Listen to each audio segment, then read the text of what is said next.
In this video, I will take a deep dive into the Optoma PK301 Pico Pocket Projector to see if this tiny device still holds up for your portable media needs.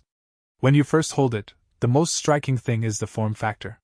It is literally small enough to fit in the palm of your hand or a jacket pocket, making it a dream for travelers and mobile presenters. One of the best features is the built-in microSD card slot, which allows you to play files directly without needing a laptop or phone attached. However, you should keep in mind that the brightness is rated at 50 lumens when plugged into a power outlet, but that drops significantly when you are running on the battery alone. This means you really need a pitch black room to get a decent picture.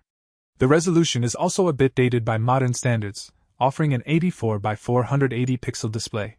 While that sounds low, for watching a quick movie in a tent or sharing a simple slideshow, it actually looks surprisingly crisp.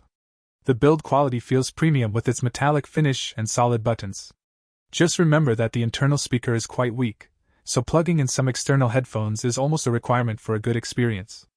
If you want a fun gadget for occasional use, this is a classic choice.